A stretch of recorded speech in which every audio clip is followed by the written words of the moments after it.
महिलांचे लैंगिक शोषण करणाऱ्या भोंदू अशोक खरातने तब्बल 5 नरबळी दिल्याचा खळबळजनक संशय पोलिसांनी नाशिक सत्र न्यायालयात व्यक्त केलाय. खरातची पोलीस कोठडी संपल्याने त्याला आज न्यायालयात हजर करण्यात आलं होतं. न्यायालयाने त्याला 29 मार्चपर्यंत 5 दिवसांची पोलीस कोठडी सुनावली आहे. SITने तपासादरम्यान खरातच्या फार्म हाऊसमधून पिस्तूल, काडतुसे आणि संशयास्पद इलेक्ट्रॉनिक साहित्य जप्त केलं असून गहाळ काडतुसांचा वापर नरबळीसाठी झाला का याचा तपास सुरू आहे. खरात स्वतःला सिद्ध पुरुष भासवून महिलांना गुंगीचे पदार्थ देऊन त्यांचे शोषण करत असे. दरम्यान सुनावणीनंतर संतप्त जमावाने खरातच्या गाडीवर हल्ला करण्याचा प्रयत्न केला, मात्र पोलिसांनी वेळीच हस्तक्षेप केल्याने अनर्थ टळला. या प्रकरणी वन्यजीव कायद्याचे उल्लंघन आणि आर्थिक व्यवहारांचा तपासही पोलीस करतायत.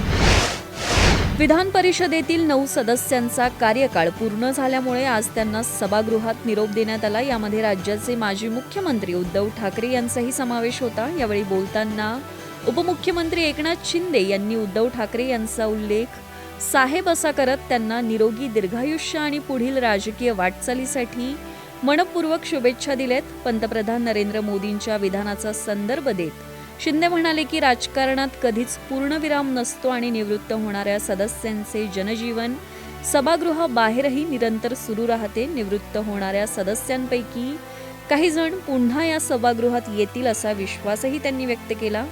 विधान परिषदेतील या सदस्यांचा कार्यकाळ संपल्याने सभागृहात भावनिक वातावरण पाहायला मिळालं. अल्पवयीन मुलांवर होणारे सोशल मीडियाचे दुष्परिणाम रोखण्यासाठी महाराष्ट्र सरकार कडक निर्बंध घालणार आहे. विधानसभेत लक्षवेधी सूचनेला उत्तर देताना आशिष शेलार यांनी ही महत्त्वाची माहिती दिली. 18 वर्षांखालील मुलांच्या सोशल मीडिया वापरावर मर्यादा, एज व्हेरिफिकेशनची सक्ती आणि स्क्रीन टाईम पॉलिसी यांसारख्या मुद्द्यांवर राज्य शासन गंभीर असून त्यासाठी तज्ज्ञांची विशेष टास्क फोर्स स्थापन करण्यात आली आहे. या टास्क फोर्समध्ये शिक्षण तज्ज्ञ, मानसोपचार तज्ज्ञ आणि तंत्रज्ञान क्षेत्रातील तज्ज्ञांचा समावेश असून पुढील 3 महिन्यात त्यांचा अहवाल प्राप्त होईल. केवळ बंदी घालणे हा उपाय नसून सायबर सुरक्षा आणि जबाबदार डिजिटल सवयी विकसित करण्यावर सरकारचा भर आहे. डिजिटल युगात पुढच्या पिढीचे भविष्य सुरक्षित करण्यासाठी शासन कटिबद्ध असल्याचं शेलार यांनी स्पष्ट केलं. भाजप आमदार राजेश पवार यांनी विधानसभेत या गंभीर विषयाकडे सरकारचं लक्ष वेधलं होतं. नाशिकचा भोंदूबाबा अशोक खरात याच्या विकृत कृत्यांचा सविस्तर पाढा मुख्यमंत्री देवेंद्र फडणवीस यांनी आज विधानसभेत वाचला. या प्रकरणात आतापर्यंत एकूण 8 गुन्हे दाखल झाले असून त्यापैकी 7 गुन्ह्यांचा तपास IPS तेजस्विनी सातपुते यांच्या नेतृत्वाखालील SIT करत असल्याची माहिती त्यांनी दिली. खरातने महिलांच्या धार्मिक विश्वासाचा गैरफायदा घेऊन आणि गुंगीचं औषध देऊन त्यांचं लैंगिक शोषण केल्याचं तपासात निष्पन्न झालंय. साक्षीदारांकडून प्राप्त झालेल्या 35 व्हिडिओंमध्ये 8 महिलांवरील अत्याचाराचे पुरावे समोर आले आहेत. खरात देशाबाहेर पळून जाण्याच्या तयारीत असताना 10 मार्च रोजी त्याच्याविरुद्ध लुकआउट नोटीस बजावण्यात आली होती. त्यानंतर 17 मार्चला त्याला अटक करण्यात आली. पीडित महिलांची ओळख सुरक्षित ठेवून या प्रकरणाचा सखोल तपास केला जात असल्याचं मुख्यमंत्र्यांनी स्पष्ट केलंय. केवळ हिंदू, शीख आणि बौद्ध धर्माशी संबंधित व्यक्तीच अनुसूचित जातीचा दर्जा मिळवू शकतात असा महत्त्वपूर्ण निकाल सर्वोच्च न्यायालयाने मंगळवारी दिलाय. ख्रिश्चन किंवा इतर धर्मात धर्मांतर केल्यास संबंधित व्यक्तीचा अनुसूचित जातीचा दर्जा आणि त्या अंतर्गत मिळणारे लाभ संपुष्टात येतात असे न्यायमूर्ती PK मिश्रा आणि न्यायमूर्ती मनमोहन यांच्या खंडपीठाने स्पष्ट केले. आंध्र प्रदेशातील एका ख्रिश्चन पाद्रीने दाखल केलेली याचिका फेटाळताना न्यायालयाने हा निर्णय दिलाय. संविधानाच्या 1950च्या आदेशानुसार आरक्षणाचे लाभ केवळ ठराविक धर्मातील दलित समुदायांनाच लागू आहेत. केवळ लाभ मिळवण्यासाठी धर्म बदलणं हा संविधानाशी विश्वासघात असल्याचंही न्यायालयाने नमूद केलंय. या निकालामुळे धर्मांतरित व्यक्तींना अनुसूचित जाती जमाती अत्याचार प्रतिबंधक कायद्याअंतर्गत संरक्षण मिळण्याचा मार्ग आता बंद झालाय. पश्चिम आशियातील बिघडत चाललेल्या परिस्थितीवर पंतप्रधान नरेंद्र मोदी यांनी मंगळवारी राज्यसभेत चिंता व्यक्त केली. अमेरिका, इस्रायल आणि इराणमधील युद्ध सुरू राहिल्यास त्याचे गंभीर परिणाम होतील असं सांगतानाच येणारा काळ देशाची सर्वात मोठी परीक्षा घेणारा असल्याचं त्यांनी नमूद केलं. होर्मुझच्या सामुद्रधुनीमध्ये भारतीय जहाजे अडकले असून व्यापार मार्गावर याचा मोठा परिणाम झालाय. इंधन, गॅस आणि खतांच्या पुरवठ्यावर परिणाम होत असल्याने राज्यांनी टीम इंडियाप्रमाणे एकत्र येऊन काम करणं आवश्यक आहे. भारताने आपल्या ऊर्जेच्या आयातीचे स्रोत 27 वरून 41 देशांपर्यंत वाढवले असून आतापर्यंत 3.75 लाख भारतीयांना सुरक्षित मायदेशी आणले. हे संकट दीर्घकाळ चालल्यास मोठे आर्थिक आव्हान उभे राहू शकते, असा इशारा पंतप्रधानांनी दिलाय.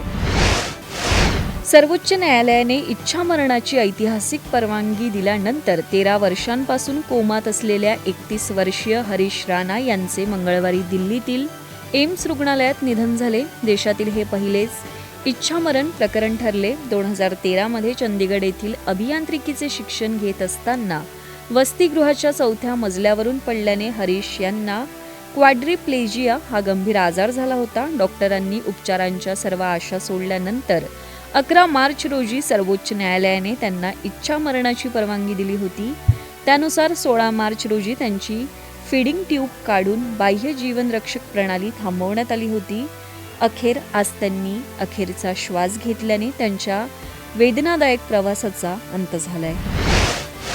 स्मार्टफोन दिग्गज कंपनी वन प्लसने आपल्या बहुप्रतीक्षित वन प्लस नॉट 6च्या लॉन्चिंगची अधिकृत घोषणा केली असून हा फोन 7 एप्रिल रोजी भारतात लॉन्च होणार आहे. गेल्या वर्षीच्या नॉड 5चा अपग्रेड व्हर्जन असलेला हा स्मार्टफोन प्रामुख्याने बॅटरी आणि परफॉर्मन्सवर लक्ष केंद्रित करतो. यामध्ये 6.78 इंचाचा 1.5K OLED डिस्प्ले असून तो 165 Hz रिफ्रेश रेटला सपोर्ट करतो. विशेष म्हणजे या सेगमेंटमध्ये पहिल्यांदाच 9000 mAhची अवाढव्य बॅटरी देण्यात आली असून ती 80 वोल्ट फास्ट चार्जिंगला सपोर्ट करते. यामध्ये स्नॅपड्रॅगन 8 सिरीजचा शक्तिशाली प्रोसेसर आणि 50 MPचा सोनी सेन्सर असलेला कॅमेरा असेल. ॲमेझॉनवर उपलब्ध होणाऱ्या या फोनची किंमत 35,000 ते 40,000 रुपयांच्या दरम्यान असण्याची शक्यता आहे. बॉक्स ऑफिसवर आदित्य थर दिग्दर्शित धुरंधर 2 चित्रपटाने धुमाकूळ घातला असतानाच त्याच्या 3ऱ्या भागाच्या चर्चांना आता पूर्णविराम मिळालाय. कास्टिंग डायरेक्टर मुकेश छाबडा यांनी धुरंधर 3 बाबत स्पष्टीकरण देताना सांगितलं की सध्या या चित्रपटाच्या पुढील भागाबाबत कोणतीही योजना नाहीये. सोशल मीडियावर व्हायरल होणारे धुरंधर मेहमचे पोस्टर्स आणि रिलीज डेटचे दावे अधिकृत नसून अफवा आहेत. रणवीर सिंहच्या जसकिरत सिंह रंगी या पात्राने प्रेक्षकांची मनं जिंकली असून चित्रपटाच्या गूढ शेवटामुळे चाहत्यांना 3ऱ्या भागाची उत्सुकता होती. मात्र निर्मात्यांकडून अधिकृत घोषणा होईपर्यंत कोणत्याही चुकीच्या माहितीवर विश्वास ठेवू नका, असं आवाहन छाबडा यांनी केलंय. अर्जुन रामपालच्या मेजर इक्बाल या भूमिकेचंही सध्या सर्वत्र कौतुक होतंय.